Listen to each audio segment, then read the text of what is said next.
सत श्री अकाल। न्यूज़ 18 पंजाब हरियाणा हिमाचल देख रहे सारे दर्शकों का स्वागत। मैं अमृत वर्दी। बुलेटिन की शुरुआत करते हैं वड्डी खबर दे नाल। तां अज अटल टनल देश नूं समर्पित हो जाएगी। जहां लंबे समय तो जो इंतजार किया जा रहा सी, अज इंतजार दीआं घड़ियां खत्म होण जा रही ने। तां प्रधानमंत्री नरेंद्र मोदी अज खुद अटल टनल का उद्घाटन करेंगे तो उस तो बाद देश नूं समर्पित कर देंगे अटल टनल। रक्षा मंत्री राजनाथ सिंह भी इस मौके मौजूद रहेंगे। दस दईए कि दुनिया की सब तो उच्ची टनल है अटल टनल, जिस दे नाल मनाली और लद्दाख की विचाले की दूरी घट हो जाएगी। अज अटल टनल का उद्घाटन होगा। प्रधानमंत्री नरेंद्र मोदी सवेरे 9 बजे के करीब पहुंचणगे। सासे हैलीपैड इथों साउथ पोर्टल के लिए रवाना होणगे ते उत्थे टनल का उद्घाटन करेंगे। ते इस टनल के उद्घाटन के नाल ही मनाली और लद्दाख के विचाले की दूरी घट हो जाएगी ते नाल ही दुनिया की सब तो उच्ची टनल भी भारत दे विच बन जाएगी।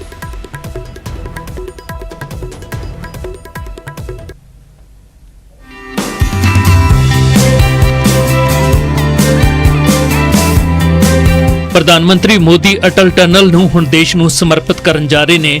रोहतांग दे विच इसदा उद्घाटन होवेगा। इस सुरंग दे नाल मनाली ते लेह दी विचली दूरी 46 किलोमीटर घट जाएगी और इस दे नाल ही यात्रा दे विच लगन वाला समा 4 तो 5 घंटे घट हो जाएगा। इस दौरान प्रधानमंत्री लाहौल स्पीति विच एक रैली नूं संबोधन करनगे। उन्हां दे नाल रक्षा मंत्री राजनाथ सिंह भी मौजूद रहणगे। अटल टनल दुनिया की सब तो उच्ची टनल है। 9.02 किलोमीटर लंबी यह टनल मनाली नूं लाहौल स्पीति घाटी दे नाल पूरा साल जोड़ के रखेगी।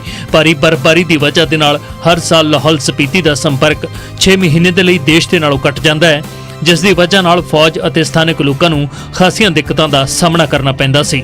पर हुण इस टनल के बन जाण दे नाल अजिहा नहीं होवेगा। किते ना किते ये चीन के लिए भी एक सख्त सुनेहा है। पर्यटक आए, आनंद ले, टनल को टूरिज्म के साथ कनेक्ट करना, ये हमारी एक कोशिश है और मुझे लगता है कि इसका एक बहुत बड़ा योगदान रहेगा इस टनल का टूरिज्म के साथ। हिमाचल की पीर पंजाल पर्वत श्रृंखला ते बनी यह टनल समुद्र के तल तो 10,000 फुट उच्ची है, जिसका डिजाइन घोड़े की नाल की तरह बनाया गया है। डबल लेन टनल निर्माण ते 3300 करोड़ रुपए की लागत आई है। यह देश के लिए सुरक्षा दृष्टिकोण तो बेहद अहम है। इस विच हर 150 मीटर ते टैलीफोन और 60 मीटर ते वाटर हाइड्रेंट की सुविधा दी गई है। इस दे नाल ही 500 मीटर ते इस विचों निकलण दे लई एमरजेंसी सुविधा दी गई है। हर 250 मीटर ते ब्रॉडकास्टिंग सिस्टम और CCTV कैमरिਆਂ दे नाल ऑटोमैटिक इंसीडेंट डिटेक्शन सिस्टम लाया गया है। ये टनल 10,000 फीट एबव वर्ल्ड का फर्स्ट टनल है। दूसरा, ये टनल बनने से ऑल वेदर कनेक्टिविटी लेह की हो जाएगी। इसके बाद 2 टनल अगर और बन जाएंगे तो रोहतांग पास के हेठां इस ऐतिहासिक सुरंग नूं बनाउण दा फैसला तत्काली प्रधानमंत्री अटल बिहारी वाजपेयी ने 3 जून 2000 नूं कीता सी। बॉर्डर रोड ऑर्गेनाइजेशन यानी BRO ने मुश्किल हालातां दे विच भी इस टनल नूं बनाउण दा काम जारी रखिया। 24 सितंबर 2019 नूं प्रधानमंत्री मोदी दी अगवाई वाली कैबिनेट दी बैठक दे विच रोहतांग टनल नूं साबका प्रधानमंत्री अटल बिहारी वाजपेयी दे नाम ते रखण दा फैसला कीता गया ਅਤੇ ਹੁਣ ਹਿੰਦ ਦਾ ਇਹ ਟਨਲ ਫੌਜ ਅਤੇ ਲੋਕਾਂ ਨੂੰ ਸਮਰਪਿਤ ਹੋ ਜਾਵੇਗਾ। Bureau report news 18।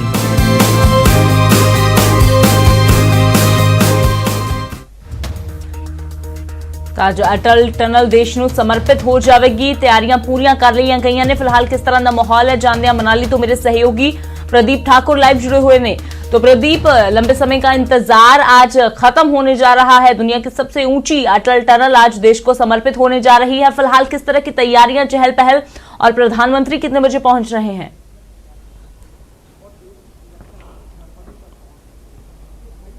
बिल्कुल अमृत, आपने सही कहा। और अगर बात करें तो जिस पल का इंतजार किया जा रहा था वो पल अब नज़दीक आ गया है। प्रधानमंत्री नरेंद्र मोदी 9:15 बजे मनाली की वादियों में उनका हेलीकॉप्टर लैंड करेगा। यहाँ पर साथ ही मेरे ठीक पीछे आप देख सकते हैं कि ये मनाली है। इस वक्त हम मनाली में मौजूद हैं और ये मनाली की वादियाँ भी आप देख रहे हैं। और यहाँ पर सासे हेलीपैड में प्रधानमंत्री नरेंद्र मोदी 9:15 बजे जो है वो लैंड करेंगे और उसके तुरंत बाद उनका जो सीधा कार्यक्रम है वो सड़क मार्ग से साउथ पोर्टल जो मनाली की तरफ से है, क्योंकि रोहतांग टनल के दो पोर्टल हैं, एक साउथ पोर्टल है, एक नॉर्थ पोर्टल है। साउथ पोर्टल मनाली की तरफ से है जो प्रमुख मुख्य द्वार है, और जो दूसरी तरफ है नॉर्थ पोर्टल वो लाहौल स्पीति की तरफ से है, जहां पर सिस्सू में कार्यक्रम होना है। तो नॉर्थ जो साउथ पोर्टल है वहां पर प्रधानमंत्री नरेंद्र मोदी रोहतांग टनल जो विश्व की सबसे ऊंची टनल में से शामिल है, 10,000 फीट की ऊंचाई पर ये टनल है, 9.2 किलोमीटर की टनल है और 10 साल इसको बनाने में लगे हैं। तो इस टनल का विधिवत तौर पर साउथ पोर्टल में उद्घाटन होगा और उसके तुरंत बाद प्रधानमंत्री नॉर्थ पोर्टल यानी लाहौल स्पीति की तरफ चले जाएंगे उसी टनल के जरिए, और वहां पर भी जो है 10 बजे के करीब वो कार्यक्रम रखा गया है उद्घाटन का। और उसके बाद जब वो सिस्सू पहुंचेंगे तो करीब 11 बजे के आसपास जो है वो वहां पर उस टनल के जरिए जिन लोगों को फायदा होना है, लाहौल स्पीति के लोग खासतौर पर, उनको संबोधित करेंगे। सिस्सू में छोटी सी जनसभा रखी गई है और उसके साथ साथ जो लाहौल स्पीति के लोग लंबे समय से इस टनल का इंतजार कर रहे थे उनके लिए कहीं ना कहीं संजीवनी है। एक ऐसा सफर उन्होंने तय किया है आज तक जब 6 महीने के लिए वो बर्फ में कैद हो जाते थे। रोहतांग दर्रा पर 15 से 20 फीट तक बर्फ पड़ जाती थी तो वो शेष दुनिया से कट जाता था। और एक समय ऐसा भी था जब लाहौल स्पीति को हिमाचल का काला पानी कहा जाता था क्योंकि वहां पर पहुंचना बहुत मुश्किल था। अब टनल के जरिए वो आसानी से अपने जिला में पहुंच सकेंगे। अब रोहतांग दर्रा का जो डर है, रोहतांग टॉप में जो बर्फबारी का डर है वो खत्म हो जाएगा और इस टनल के जरिए वो वहां पहुंचेंगे। तो प्रधानमंत्री नरेंद्र मोदी ऐसे 15 बुजुर्गों से भरी बस को भी नॉर्थ पोर्टल से साउथ पोर्टल के लिए रवाना करेंगे हरी झंडी दिखाकर। तो उनके लिए बहुत खुशी का माहौल हम कह सकते हैं कि इस आज का ये दिन खास तौर पर लाहौल स्पीति के लोगों के लिए खुशी का दिन है क्योंकि उनका लगभग 40 किलोमीटर का सफर वो कम हो गया है और वो 12 महीने इस टनल के जरिए शेष दुनिया से जुड़े रहेंगे। चाहे बर्फबारी भी अगर होगी, क्योंकि नॉर्थ पोर्टल और साउथ पोर्टल में बर्फबारी भी होगी, अगर जिस वक्त जो है अब सर्दियों में बर्फबारी होती है तो बर्फबारी भी होगी, लेकिन वो स्नो कटिंग का काम वो चलता रहेगा। तो ऐसे में उनका आवागमन जो है वो चलता रहेगा। वो मनाली भी आ सकेंगे, वो कुल्लू भी आ सकेंगे। स्वास्थ्य के लिहाज से भी कह सकते हैं मेडिकल फैसिलिटी उनको जो है वो सब जगह मिलती रहेगी। और इसके साथ साथ उनका जो कृषि उत्पाद है जो अक्सर रोहतांग दर्रा के बंद होने के कारण कई बार वो बाजार तक नहीं पहुंच पाते थे, रोहतांग में दिक्कतें उनको बहुत ज्यादा आती थी, तो अब वो उनका जो कृषि उत्पाद है, क्योंकि लाहौल स्पीति को आलू और मटर के लिए जाना जाता है, तो वो भी अब आसानी से सब्जी मंडियों में मार्केट में पहुंच सकेगा। तो लाहौल स्पीति के लोगों के लिए खासतौर पर यह दिन अहम दिन है। और इसके साथ साथ आज उसके बाद जब सिस्सू में जनसभा प्रधानमंत्री संबोधित करेंगे उसके बाद वो सोलंग नाला में आएंगे जो मनाली की तरफ है। तो सोलंग नाला में भी एक छोटी सी जनसभा होगी, यहाँ पर भी लोगों को संबोधित करेंगे और इसमें विधायक भी होंगे, मंत्री भी होंगे, कुछ लोग भी होंगे। 200 की कैपेसिटी, फुल कैपेसिटी वहां पर 200 ही रखी गई है। हालांकि इस कार्यक्रम में जो भाजपा के राष्ट्रीय अध्यक्ष जेपी नड्डा हैं वो नहीं आ पाएंगे क्योंकि बिहार चुनाव में वो व्यस्त हैं, और इसी तरह से पूर्व मुख्यमंत्री प्रोफेसर प्रेम कुमार धूमल और शांता कुमार वो भी नहीं आ पाएंगे, और इसी तरह से राज्यपाल के भी नहीं आने की सूचना है क्योंकि प्रधानमंत्री ने सलाह दी थी कि आप जो है स्वास्थ्य कारणों से कोरोना काल संकट चला है, आप लोगों की उम्र भी ज्यादा है, तो आप इस कार्यक्रम को वर्चुअल माध्यम से देखें। तो उनके लिए ये व्यवस्था जो है की गई है। लेकिन हम कह सकते हैं कि जहां लाहौल स्पीति के लोगों के लिए टनल की खूबियों की बात की जाए तो ये भी कहा जा रहा है कि हर रोज जो 5000 के करीब वाहन हैं वो हर रोज इसमें से गुजर सकते हैं, और हर 60 मीटर पर फायर हाइड्रेंट और 500 मीटर के अंदर जो एक इमरजेंसी एस्केप रखा गया है, और हर 250 मीटर के जो तहत है वह सीसीटीवी कैमरे भी इसके अंदर लगाए गए हैं।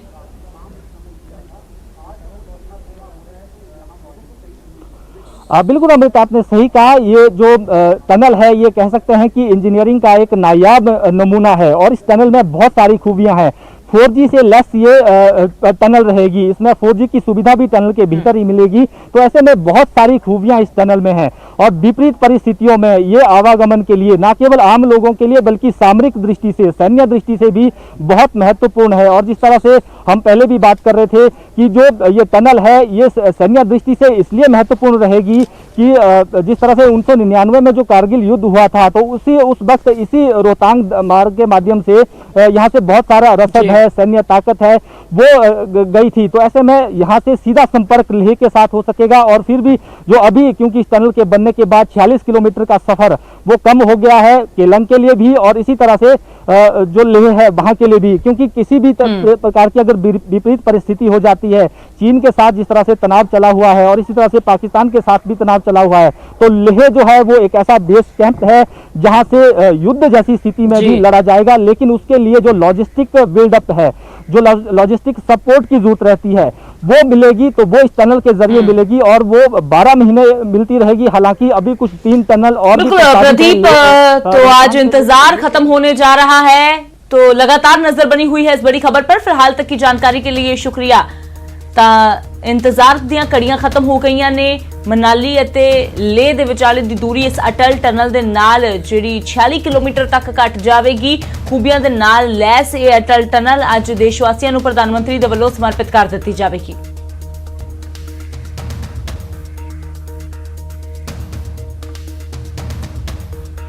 ਗੱਲ ਕਰਦੇ ਹਾਂ ਅੰਦਾਤੇ ਦੀ, ਜੋ ਲਗਾਤਾਰ ਖੇਤੀ ਕਾਨੂੰਨਾਂ ਦੇ ਖਿਲਾਫ ਸੜਕਾਂ ਤੇ ਡਟਿਆ ਹੋਇਆ ਸੀ, ਤੇ ਹੁਣ ਰੇਲਾਂ ਤੇ ਵੀ ਲਗਾਤਾਰ ਅੰਦੋਲਨ ਜਾਰੀ ਹੈ।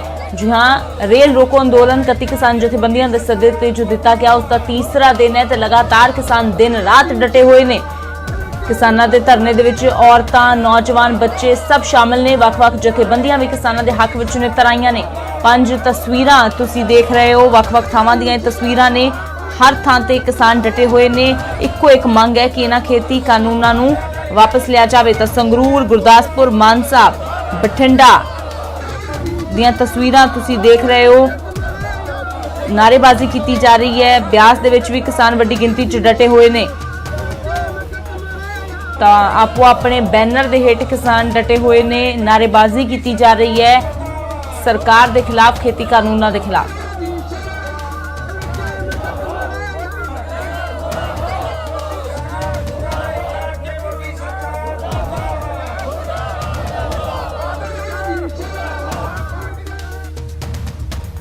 ਤਾਂ ਖੇਤੀ ਕਾਨੂੰਨਾਂ ਦੇ ਖਿਲਾਫ ਜਿੱਥੇ ਕਿਸਾਨਾਂ ਦਾ ਅੰਦੋਲਨ ਲਗਾਤਾਰ ਜਾਰੀ ਹੈ, ਉੱਥੇ ਸਿਆਸੀ ਪਾਰਟੀਆਂ ਦੇ ਖਿਲਾਫ ਵੀ ਗੁੱਸਾ ਫੁੱਟ ਰਿਹਾ ਹੈ।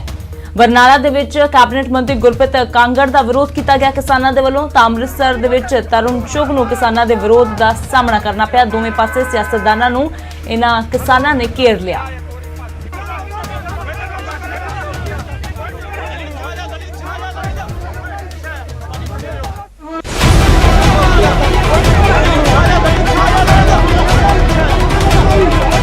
ਨਵੇਂ ਖੇਤੀਬਾੜੀ ਕਾਨੂੰਨਾਂ ਨੂੰ ਲੈ ਕੇ ਸੰਗਰਾਮ ਜਾਰੀ ਹੈ।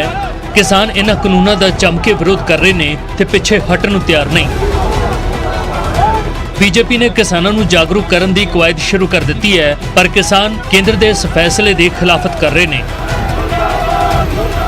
ਬੀਜੇਪੀ ਆਗੂ ਤਰੁਣ ਚੁੱਘ ਨੂੰ ਕਿਸਾਨਾਂ ਦੇ ਵਿਰੋਧ ਦਾ ਸਾਹਮਣਾ ਕਰਨਾ ਪਿਆ।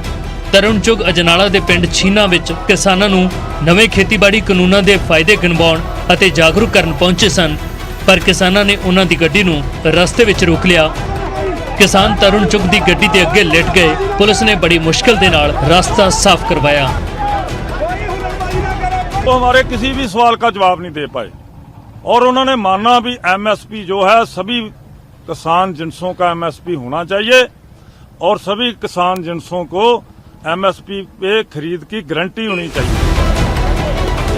किसानां वालों गड्डी रोके जाने के बाद तरੁਣ ਚੁੱਘ सड़क ते ही किसानां दे नाल बैठ गए।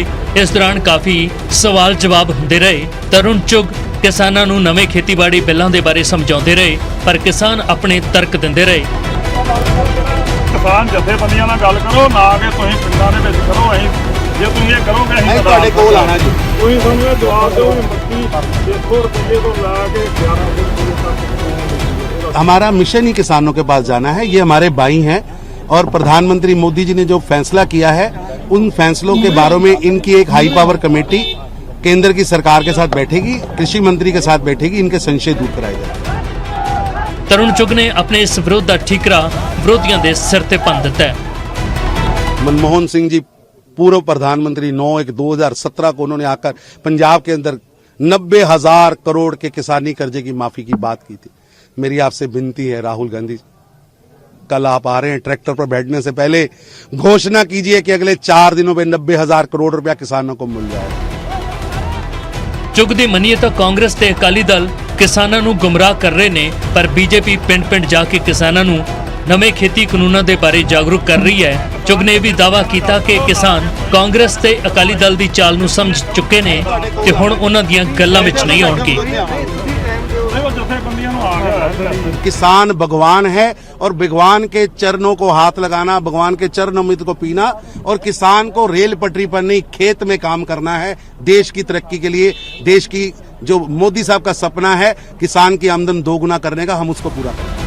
ਕੇਂਦਰ ਸਰਕਾਰ ਦਾਅਵਾ ਕਰ ਰਹੀ ਹੈ ਕਿ ਨਵੇਂ ਖੇਤੀਬਾੜੀ ਕਾਨੂੰਨ ਕਿਸਾਨਾਂ ਦੀ ਤਕਦੀਰ ਤੇ ਤਸਵੀਰ ਬਦਲ ਦੇਣਗੇ, ਪਰ ਕਿਸਾਨ ਇਸ ਦਾ ਖੁੱਲ੍ਹ ਕੇ ਵਿਰੋਧ ਕਰ ਰਹੇ ਨੇ ਅਤੇ ਇਸ ਨੂੰ ਲੈ ਕੇ ਪੰਜਾਬ ਦੇ ਵਿੱਚ ਸਿਆਸਤ ਵੀ ਜ਼ੋਰਾਂ ਤੇ ਹੈ ਕਿ ਸੱਤਾਧਾਰੀ ਤੇ ਕੀ ਵਿਰੋਧੀ ਖੇਤੀ ਬਿੱਲਾਂ ਨੂੰ ਲੈ ਕੇ ਬੀਜੇਪੀ ਦੇ ਖਿਲਾਫ ਮੈਦਾਨ ਵਿੱਚ ਡਟੇ ਹੋਏ ਨੇ। ਅਜਨਾਲਾ ਤੋਂ ਅਮਿਤ ਸ਼ਰਮਾ, ਨਿਊਜ਼ 18। ਤਾਂ ਉਧਰ ਕੇਂਦਰ ਦੇ ਨਵੇਂ ਖੇਤੀ ਕਾਨੂੰਨਾਂ ਦੇ ਖਿਲਾਫ ਹਰ ਕੋਈ ਆਪੋ ਆਪਣੇ ਢੰਗ ਦੇ ਨਾਲ ਪ੍ਰਦਰਸ਼ਨ ਕਰ ਰਿਹਾ ਤੇ ਇਸ ਦੇ ਤਹਿਤ ਪਾਇਲ ਦੇ ਵਿੱਚ ਕਾਂਗਰਸ ਦੇ ਵੱਲੋਂ ਬਲਦ ਰੇੜੇ ਤੇ ਪ੍ਰਦਰਸ਼ਨ ਕੀਤਾ ਗਿਆ। ਖੇਤੀ ਕਾਨੂੰਨਾਂ ਦੇ ਖਿਲਾਫ ਆਪਣਾ ਵਿਰੋਧ ਦਰਜ ਕਰਵਾਇਆ ਗਿਆ। ਇਹਨਾਂ ਕਾਨੂੰਨਾਂ ਨੂੰ ਵਾਪਸ ਲੈਣ ਦੀ ਮੰਗ ਕੀਤੀ ਗਈ। ਇਸ ਪ੍ਰਦਰਸ਼ਨ 'ਚ ਵਿਧਾਇਕ ਲਖਵੀਰ ਲੱਖਾ ਵੀ ਸ਼ਾਮਿਲ ਹੋਏ। ਲੱਖਾ ਨੇ ਕਿਹਾ ਜਦੋਂ ਤੱਕ ਕੇਂਦਰ ਨਵੇਂ ਕਾਨੂੰਨ ਵਾਪਸ ਨਹੀਂ ਲੈਂਦਾ ਇਹ ਪ੍ਰਦਰਸ਼ਨ ਇਸੇ ਤਰ੍ਹਾਂ ਜਾਰੀ ਰਹਿਣਗੇ। ਤਾਂ ਉਧਰ ਫਾਜ਼ਿਲਕਾ ਅਤੇ ਅਮਲੋਹ ਦੇ ਵਿੱਚ ਵੀ ਕਾਂਗਰਸੀ ਲੀਡਰਾਂ ਦੇ ਵੱਲੋਂ ਪ੍ਰਦਰਸ਼ਨ ਕੀਤੇ ਗਏ। ਇਹ ਤਸਵੀਰਾਂ ਤਿੰਨ ਤੁਸੀਂ ਦੇਖ ਰਹੇ ਹੋ। ਖੇਤੀ ਕਾਨੂੰਨਾਂ ਦੇ ਖਿਲਾਫ ਕਾਂਗਰਸ ਦੇ ਵੱਲੋਂ ਰੈਲੀਆਂ ਕੀਤੀਆਂ ਜਾ ਰਹੀਆਂ ਨੇ, ਕਿਤੇ ਬਲਦ ਰੇੜੇ ਤੇ ਬੈਠ ਕੇ ਰੋਸ ਪ੍ਰਦਰਸ਼ਨ ਕੀਤਾ ਜਾ ਰਿਹਾ ਹੈ। ਵੱਡੀ ਗਿਣਤੀ ਦੇ ਵਿੱਚ ਪਾਰਟੀ ਵਰਕਰ ਵੀ ਇਸ ਦੌਰਾਨ ਹਿੱਸਾ ਲੈ ਰਹੇ ਨੇ। ਬ੍ਰੇਕ ਤੋਂ ਬਾਅਦ ਇੱਕ ਵਾਰ ਫਿਰ ਤੁਹਾਡਾ ਸਵਾਗਤ ਹੈ। ਤਾਂ ਅਕਾਲੀ ਬੀਜੇਪੀ ਦਾ ਗੱਠਜੋੜ ਟੁੱਟਣ ਤੋਂ ਬਾਅਦ ਸਾਬਕਾ ਮੁੱਖ ਮੰਤਰੀ ਪੰਜਾਬ ਪ੍ਰਕਾਸ਼ ਸਿੰਘ ਬਾਦਲ ਦਾ ਪਹਿਲਾ ਬਿਆਨ ਸਾਹਮਣੇ ਆਇਆ ਹੈ। ਪ੍ਰਕਾਸ਼ ਸਿੰਘ ਬਾਦਲ ਦੇ ਵੱਲੋਂ ਇਸ ਗੱਠਜੋੜ ਟੁੱਟਣ ਤੋਂ ਬਾਅਦ ਪਹਿਲਾ ਬਿਆਨ ਦਿੰਦਿਆਂ ਕਿਹਾ ਗਿਆ ਕਿ ਸੰਵੇਦਨਸ਼ੀਲ ਮੁੱਦਿਆਂ ਤੇ ਦਮਕਾਰੀ ਨੀਤੀਆਂ ਨਾ ਅਪਣਾਵੇ ਕੇਂਦਰ। ਉਹਨਾਂ ਕਿਹਾ ਕਿ ਸੂਬਿਆਂ ਦੀ ਸਹਿਮਤੀ ਦੇ ਨਾਲ ਹੱਲ ਕੱਢਿਆ ਜਾਵੇ ਤੇ ਲੋਕਤੰਤਰੀ ਮਤਭੇਦਾਂ ਦੀ ਇੱਜ਼ਤ ਕਰਨ ਦੀ ਲੋੜ ਹੈ। ਪ੍ਰਕਾਸ਼ ਸਿੰਘ ਬਾਦਲ ਨੇ ਅਕਾਲੀ ਦਲ ਦੇ ਕਿਸਾਨ ਮੋਰਚੇ ਨੂੰ ਵੀ ਸਫਲ ਦੱਸਿਆ ਹੈ ਤੇ ਕਿਹਾ ਕਿਸਾਨਾਂ ਦੇ ਸਮਰਥਨ 'ਚ ਅਕਾਲੀ ਦਲ ਦੀ ਜੋ ਲਹਿਰ ਸੀ ਉਸ ਦੇ ਵਿੱਚ ਪੰਥਕ ਜੋਸ਼ ਨਜ਼ਰ ਆਇਆ ਹੈ। ਤਾਂ ਆਪਣੇ ਭਾਈਆਂ ਵਾਲਾਂ ਦੇ ਨਾਲੋਂ ਵੱਖ ਹੋਣ ਤੋਂ ਬਾਅਦ ਪ੍ਰਕਾਸ਼ ਸਿੰਘ ਬਾਦਲ ਦਾ ਪਹਿਲਾ ਬਿਆਨ ਉਸ ਗੱਠਜੋੜ ਤੋਂ ਵੱਖ ਹੋਣ ਤੋਂ ਬਾਅਦ ਜੋ ਪ੍ਰਕਾਸ਼ ਸਿੰਘ ਬਾਦਲ ਦੇ ਵੱਲੋਂ ਅਟਲ ਬਿਹਾਰੀ ਵਾਜਪਾਈ ਦੇ ਨਾਲ ਮਿਲ ਕੇ ਬਣਾਇਆ ਗਿਆ ਸੀ।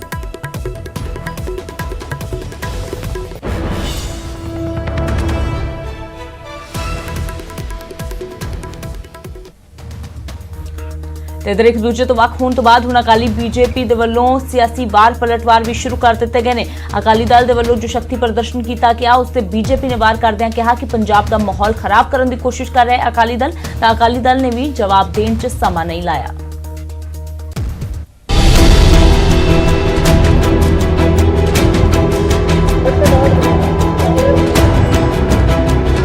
ਖੇਤੀ ਕਾਨੂੰਨਾਂ ਕਾਰਨ ਅਕਾਲੀ ਭਾਜਪਾ ਦਾ 23 ਸਾਲ ਪੁਰਾਣਾ ਨਾਤਾ ਟੁੱਟਿਆ। 9ਵੀਂ ਮਾਸ ਦੇ ਨਾਲੋਂ ਵੱਖ ਹੋ ਗਏ। ਕੋਈ ਸਮਾਂ ਸੀ ਜਦੋਂ ਅਕਾਲੀ ਭਾਜਪਾ ਵਾਲੇ ਇੱਕ ਦੂਜੇ ਬਾਰੇ ਸੰਭਲ ਕੇ ਬੋਲਦੇ ਸਨ। ਗੱਠਜੋੜ ਨੂੰ ਆਪਸੀ ਭਾਈਚਾਰਕ ਸਾਂਝ ਦਾ ਪ੍ਰਤੀਕ ਦੱਸਿਆ ਜਾਂਦਾ ਸੀ, ਪਰ ਹੁਣ ਤਾਂ ਗੱਲ ਆਰ-ਪਾਰ ਦੀ ਨਜ਼ਰ ਆ ਰਹੀ ਹੈ। ਜਦੋਂ ਸਵਾਲ ਅਕਾਲੀ ਦਲ ਦੇ ਰੋਸ ਮਾਰਚ ਬਾਰੇ ਕੀਤਾ ਗਿਆ ਤਾਂ ਪੰਜਾਬ ਭਾਜਪਾ ਦੇ ਸੀਨੀਅਰ ਨੇਤਾ ਮਦਨ ਮੋਹਨ ਮਿੱਤਲ ਨੇ ਤਾਂ ਇੱਥੋਂ ਤੱਕ ਕਹਿ ਦਿੱਤਾ ਕਿ ਅਕਾਲੀ ਦਲ ਪੰਜਾਬ ਦਾ ਮਾਹੌਲ ਖਰਾਬ ਕਰ ਰਿਹਾ ਹੈ। ਜੇ ਹਾਲਾਤ ਵਿਗੜੇ ਤਾਂ ਇਸ ਦੇ ਲਈ ਅਕਾਲੀ ਦਲ ਜ਼ਿੰਮੇਵਾਰ ਹੋਵੇਗਾ।